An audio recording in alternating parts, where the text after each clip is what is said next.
welcome. Isn't this a marvelous new year?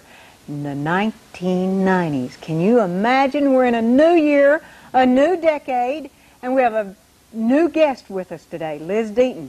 Liz is our guest. We're going to be talking about the new year, the new decade, some new things that are happening.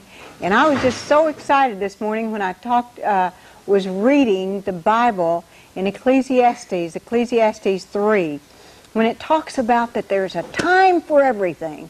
There's a time to be born, there's a time to die, there's a time to start a new year, there's a time to throw away all the things that have happened in 1989, and you have a brand new year. Forget the decade. You have a brand new decade to go forward with. Liz, who is a master distributor of We Care, she is a broker in real estate for Century 21, one of those, she'll tell you which one. Since I used to work for her with Aerospace Century 21, she was my boss. Finally, she can be on the program. Since she's not my boss anymore, we're just co-workers. And Liz, welcome.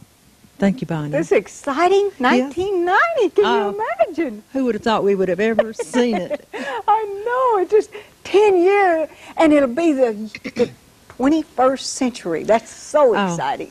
Years ago, I thought I would never live to see 2000. Isn't it? And yet, it's here. Yeah, it really is. And you're behind because I already have 2 grandchildren. Of course, I'm a little older than you are, too. You know, I told you I'd let my children know when I'd schedule being a grandmother. First, I guess they have to get married. Well, yes. My 26-year-old doesn't want to be married yet. My 24-year-old doesn't either. So that's fine with me. So, 2 available. That is not a goal of mine, to be a grandmother. All right. Well, we'll just talk a little bit about, I get excited when I think about all of the things that happen. You know, in the Bible, Paul says, putting those things that are behind you and looking forward to what's ahead. And that's what we want to do. Of course, you were, in addition to so many other things, I'd hardly know where to start, but was past president of the Redstone Toastmasters, and your husband is the incoming president of the Toastmasters, the Redstone Toastmasters, and a speech contest winner. Maybe we should tell people what Toastmasters is. Well, quickly tell I thought that was people who toasted each other. And I wondered why I needed that. It's for those who need some help standing in public or in front of a group and speaking, to learn to develop confidence and even in a one-to-one. I find it helps me in my sales career and setting goals and time management, just to be organized, because it is a structured group and it's very good for a lot of things in personal life and personal growth. And so I have benefited tremendously from the 2.5 years that I've spent with Toastmasters Group.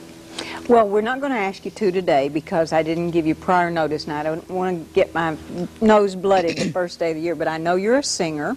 I know that that's one of the reasons I make a joyful noise. And that you traveled over to Israel and sang with a group over there.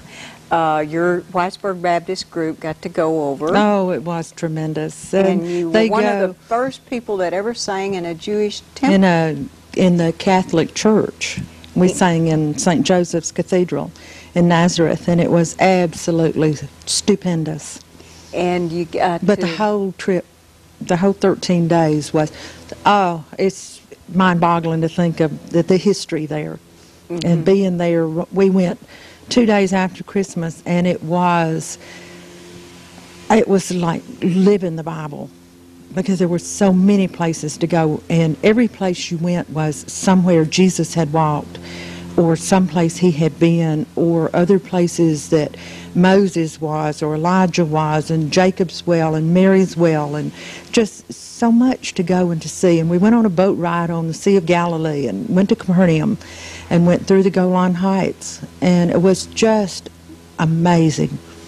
We were there, and as you were talking, I could feel my scalp actually crawling at just the excitement of thinking about being where Jesus walked. We were there during the summertime, so I got to swim in the Dead Sea. Well, it was a little cold for us because it was this time of the year. And climb Megiddo. I don't even know if I say that right. Megiddo, yes, that's right. We went to Megiddo. We went to the Church of the Nativity in Bethlehem. In fact, my earrings that I have on came from Bethlehem, and that was one of the reasons, kind of starting a new year, to remember that I bought them about this time of the year.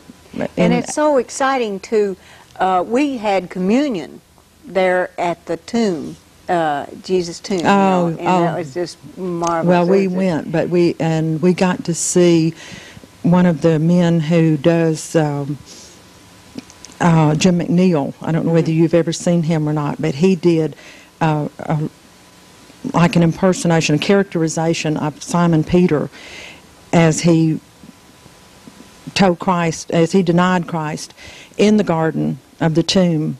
And I stood there with my feet freezing and tears running down my cheeks, because it was like standing behind a glass, looking back in time. He was dressed in first century garb, and it was absolutely the most awesome, moving experience I have ever had as a Christian, to stand and watch this man portray Simon Peter and his denial of Christ. And it was as though he felt, and the agony that Simon Peter must have felt when he denied Christ was there and obvious. And in that place, it was wonderful. Yes. I used to, once I saw a portrayal of that, and I remember when the third time, right before I guess it was right after the a rooster crowed, about to have the wrong animal there for a moment, and when Jesus glanced around at Peter and their eyes locked, and I thought, that's not in the Bible. But just recently I had an opportunity to drive to Charlotte, North Carolina, and as I was going over, I took my Bible along on tape, cassette tape, so I listened to Matthew, Mark, Luke, and John, and sure enough, it doesn't tell it in all the Gospels, but it does say that Jesus, after he denied him the third time, and the rooster crowed, and then Jesus looked at him and he went out and wept.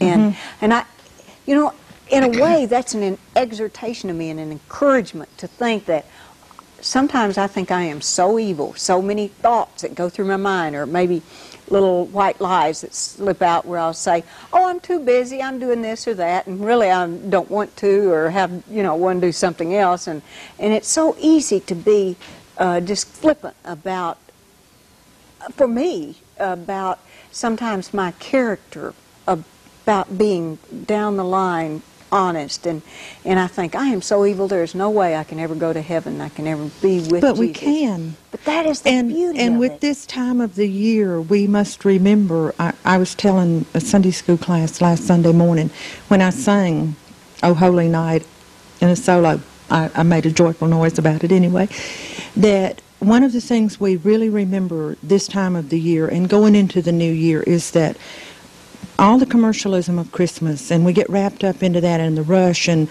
you get out on the streets and people you kind of wonder if they've forgotten why we really celebrate Christmas. And it's to remember the compassion and the love. And one of the most power-packed verses in the Scripture, I think, is God is love.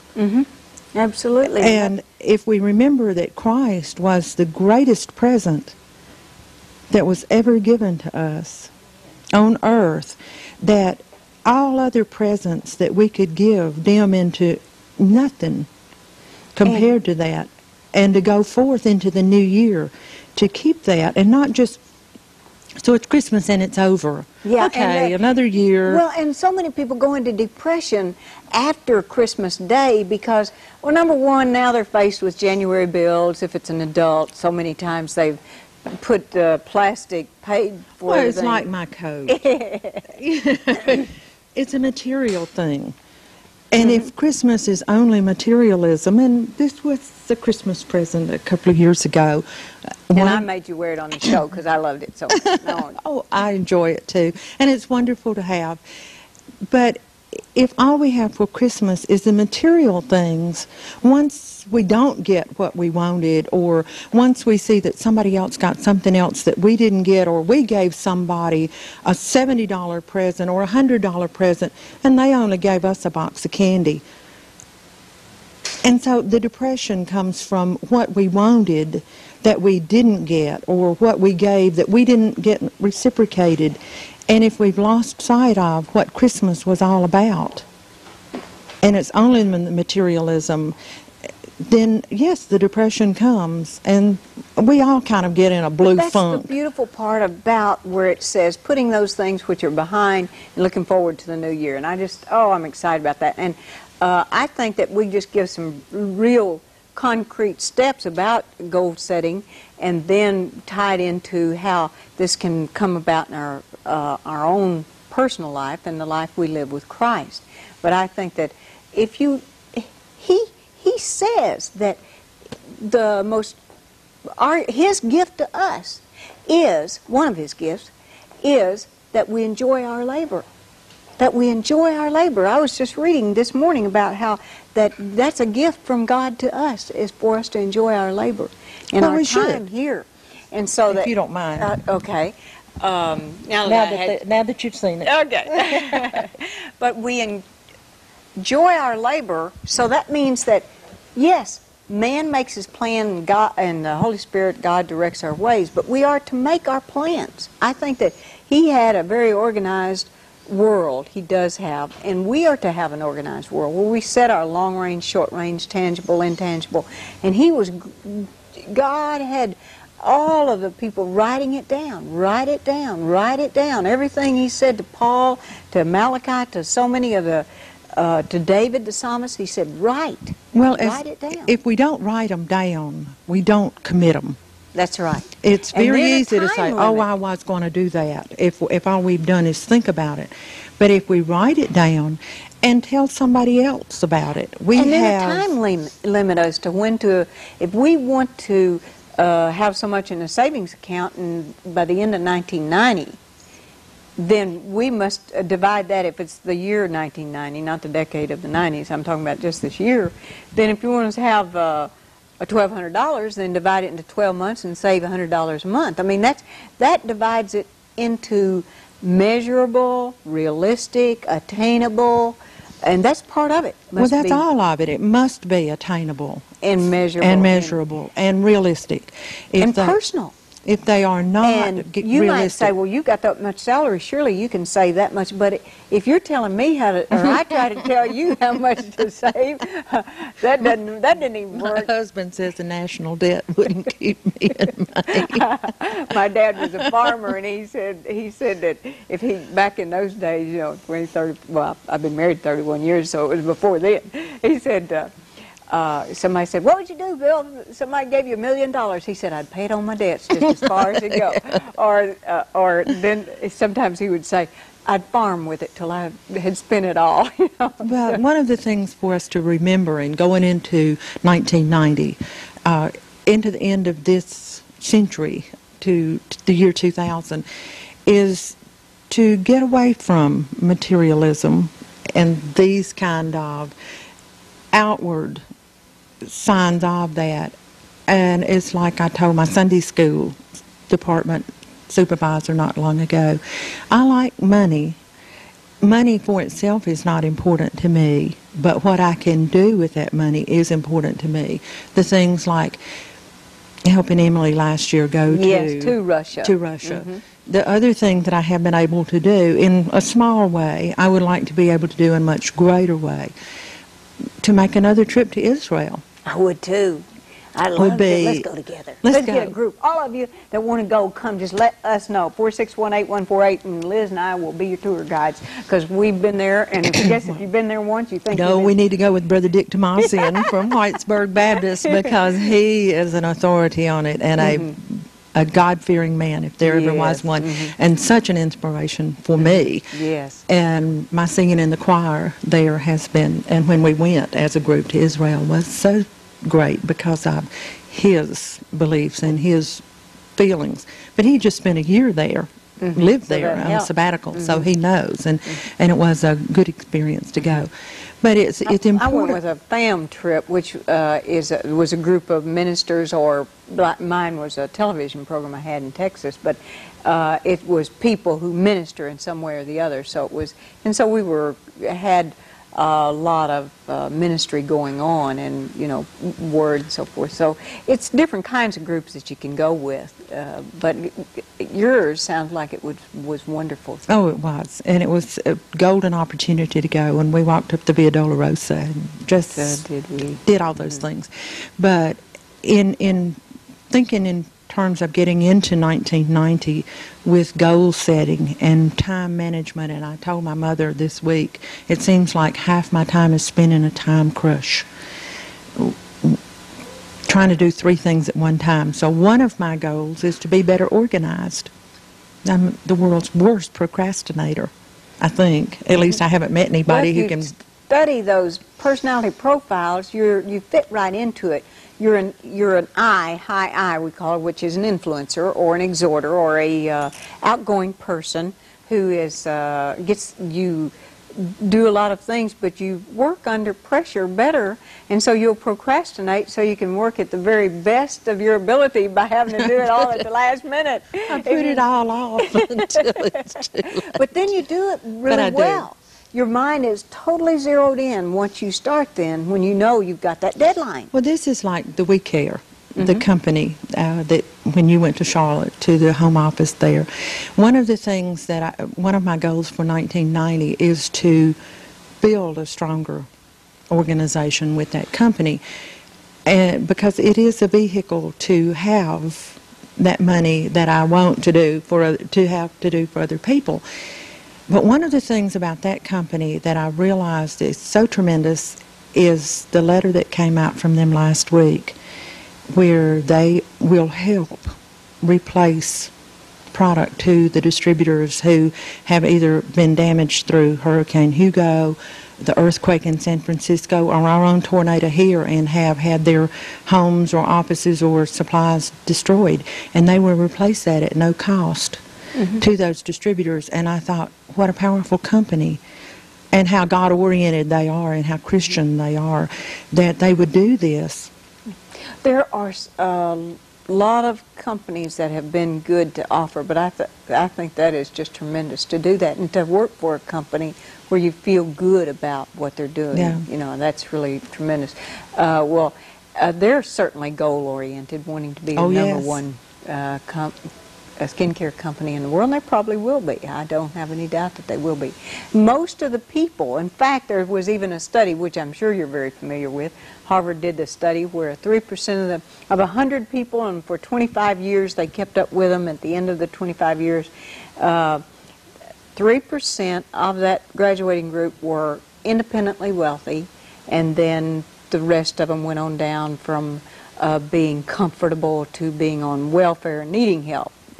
But the 3% that did become independently wealthy wrote down specific goals of what they wanted to achieve, a time limit for achieving those, and the method that they were going to use, and also they wrote down what they were willing to give in exchange. See, it's always there's always a price. You either have to give time, or you have to give effort, or you have to give commitment, or a combination of all of those. And it's usually a combination. There is no such thing as a free lunch. You can't watch television all night or get up in the morning and watch it all day, whatever, and then achieve some of the other goals you want to. Don't turn this program off, though, but yeah, wait a couple minutes. So.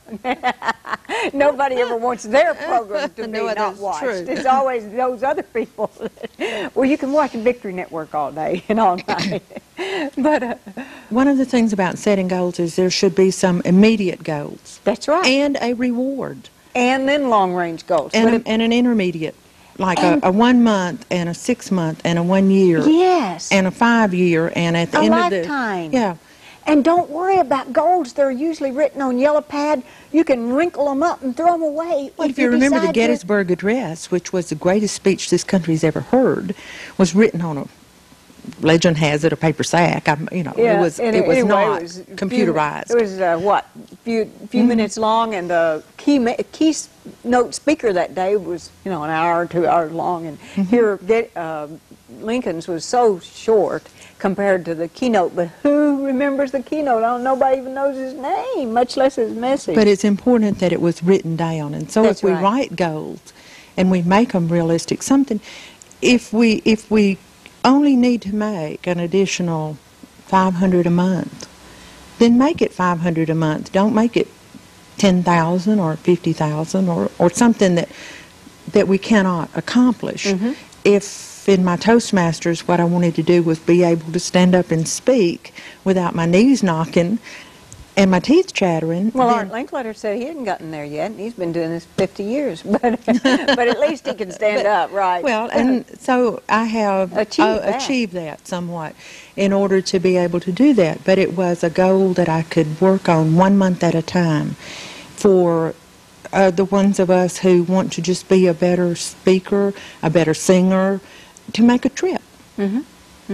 Well, you know, that was one of the reasons that I had gotten involved in speaking groups. It was not originally Toastmasters, part of the National Speakers Association, because when I was 14 years old, I was running for state song leader in the 4-H club, and I got up on that wagon they had set out for us, and when I looked at those 5,000 eyes out there, I got so terrified I forgot my name, what the song was, where I was, and why I was there, and I ran off crying. And we called him main leader, made me get up there and do it. And I'm glad but I vowed, I'm going to learn to stand in front of a group and speak. Is that called, there's a word for that, agoraphobia? Well, that's fear of crowds and crowded places. Yeah, but there's an actual word for fear of public speaking, fear of speaking in front of the public. Did you Whatever know it was, I suffered greatly from it. there are about something like 93% of the people, 93% of the people have a fear of speaking in front of a group of people. Well, I find that it has helped me. It would be difficult for me to sit here knowing that 2 people might be watching this broadcast. What about 20,000 if we make that Comcast, Cable Alabama together? But who knows what the number would be? But to think that even with just the 2 of us here, just holding the microphone, you can do that.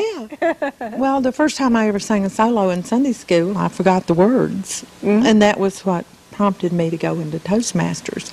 But I find it does help me in my sales, and I am a real estate broker with Century 21 Academy. Realty is... I work with Landmark Realty. I used to work with this lady till she closed her company, and not smart. I had to go somewhere.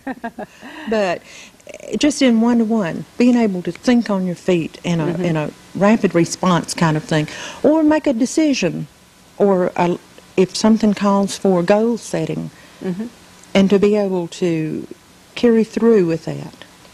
And manage time. It doesn't have to be money, or it can be other kinds of goals you want to achieve. Weight control. Oh, let's don't talk now. We're getting personal. Quit preaching and start meddling. No.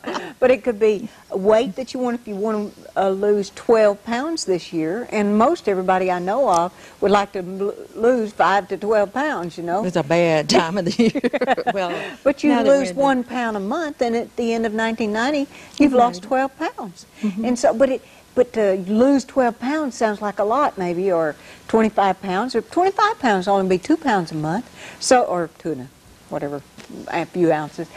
But I'm one of these people that go on a diet, though, and 3 months later I still hadn't lost any, so then I crash. If you haven't gained any, then you've still lost if you haven't gained, if you've been on a gaining range. But it is a goal. But like I write, and I have the days I write, I have a page quota for that day that I want to write, complete 6 pages that day.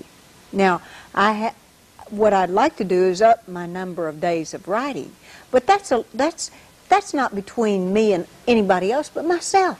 That's the way goals have to be, I think, is that you decide. I remember an Oriental man we used to have who was from China, and he came over here as a missionary. Does that tell you something about who needs help? I was here in America getting Chinese missionaries.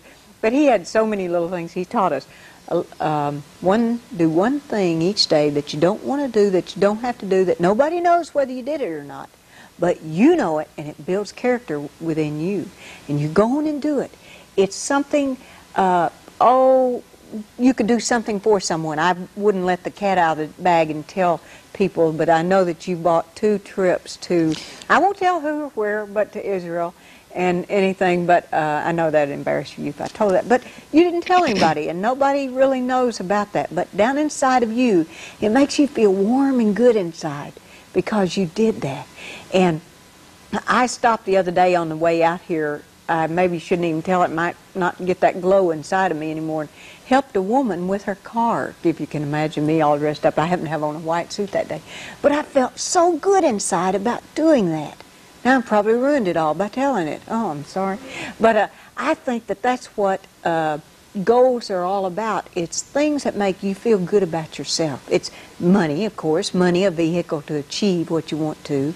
It's your health and your friends and growth as an individual, like Toastmasters. And you have to have money. I like to take one couple out every Sunday after church that's new, that visits that day. It takes money to do that. Almost anything you want to think of doing takes money. And if you're going to do it as extra, you have to have that money from somewhere, because most of us aren't Rockefellers. or part of a lot of very many millionaires. But then if we rely on God to give us that money, to help us find the resource to do that, then we can do that. And so it's a way to do.